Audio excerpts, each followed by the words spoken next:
Hi and welcome to my new Circle Line Art School video, how to draw a rose. In this video I'm going to show you one way to draw a rose. The first step in this drawing is to draw the centre of the rose, looking carefully at how the petals fold around each other. For a drawing like this, it's useful to have a line which is confident. So to get the line drawing done all in one go, I'm trying to draw accurately with a firm, even line, so the pressure with the pencil is even, making the quality of the line quite uniform. So most of the lines at this stage are the top lines of the petals, and then I'll draw the lines and show how they connect a little bit later on.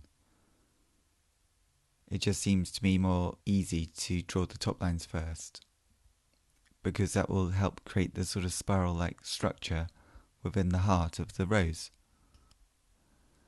So one of the ways to show space in a line drawing is to show how lines overlap, and whenever you get a line overlapping it's going to create the illusion of space on a two-dimensional surface. So a rose is a good shape for that because it has so many of the petals which are overlapping each other. So you need to look really carefully at where they overlap and try and record that in your drawing, because that will help very much when we start to put some tonal shading on the drawing a bit later on.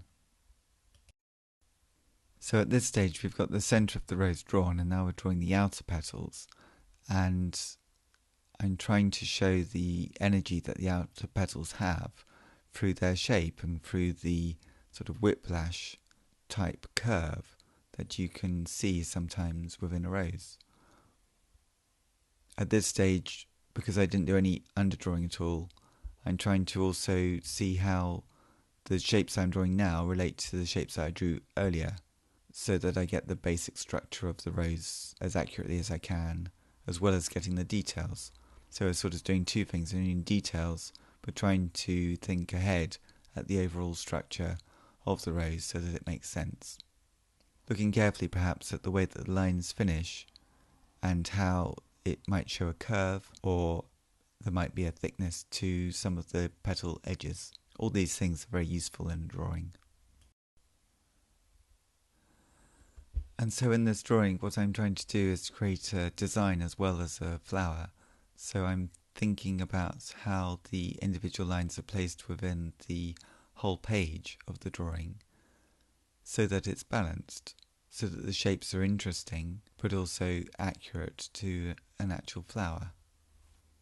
Some of the edges of the petals overlap, and some of them have a crinkly or rippled sort of effect, almost like torn pieces of paper, whereas other ones, they're sort of just gently folded over.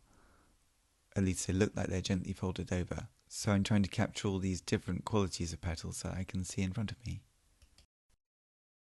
I think for this drawing I'll add some water drops on the petals. So the flower that I'm looking at, I've just sprinkled a little bit of water on it, and I'm copying the shapes that I can see of the sort of odd shapes that water droplets can have, and I'll work out how to put some tone on them later on. And so I think for this drawing I'm ready to put in some tonal shading. I think I'll start in the centre of the rose and look really carefully at how the shading might show a graded shading from dark to light. So I'll find an edge, a line that has a dark area to it, and then from that I'll shade across and blend it to a lighter area just by pressing down less firmly on the pencil as it goes along, so that it's a graded tone. As I look at this rose, there are lots of different areas of tone, and most of them are graded from one of the lines in the line drawing, and then it sort of fades out, and then sometimes it gets a little bit darker again before it hits another line. In a tonal drawing it's always good to remember that if you want something to look dark you need to put something light next to it, and if you want something to look light it will probably have something dark that's next to it. So to create something really dark in this drawing, I'm going to look to see if in the actual rose there's a light bit right next to it, which in most cases there is, and that's really useful when you come to do your drawing. So in this drawing already the basics are in place, so I'll speed up the drawing so that you can see how the shading unfolds in a general sense. So I'm starting with quite specific areas in the center of the drawing, trying to get the tonal range that I need to get, and then I'm working out from that in sort of concentric circles, adding some blocks of tone in a more sketch-like way, and then I'll blend those in using an eraser quite often, just to make a tonal, subtle change. And then sometimes between petals, you find that I find that the line that I drew earlier on doesn't really need to be there, because there'll be two tones, two shaded areas which are the same, and therefore the line sort of disappears in some areas. But other areas, the line needs to stay because it's a representation of a stark contrast between a light and a dark source. So it's really a matter of seeing what will work within your drawing and how these tones will create a three-dimensional surface of the rose and build on really the organisation of the line drawing that we did earlier on. So as this drawing's developing to some extent, I'll start to draw in some of the more detailed areas and again use an eraser just to actually draw with the eraser and use it as a blending tool to make some of the tones more subtle. The next stage of this drawing is just developing the tones in a subtle way, trying to get them so that they all work together, so that when you draw one area, you're still linking it to another area and seeing the whole rose as well as parts of the rose. So most of the dark areas seem to be in between the petals at the bottom, and the light areas seem to be towards the top, or at the very top, or at the very edges of the top of the individual petals.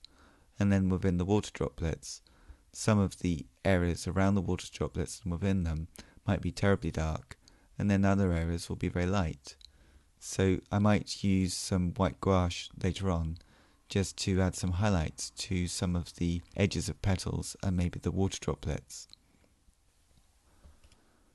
Up until this stage on this drawing, I've been using a 2B pencil, and I think I'll move on to a 4B pencil soon, because it creates a darker, denser black, which will be useful to get a full tonal range within the darkest parts of this rose, and then it will make, as I was saying before, some of the lighter areas seem even lighter.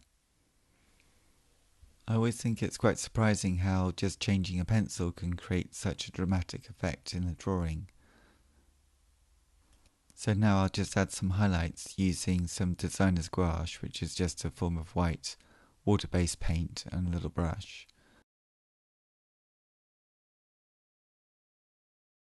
These are the materials that I've used: a 2B pencil, 6B pencil, a brush, and a little bit of designer's gouache. Thank you very much for watching this video. I hope you find it useful for your own drawing. If so, please give it a thumbs up and subscribe to my YouTube channel, Circle Line Art School, for many more videos and a new video each week, including the ones that you can see on the links below. Again, thank you very much for watching, and see you next time. Goodbye.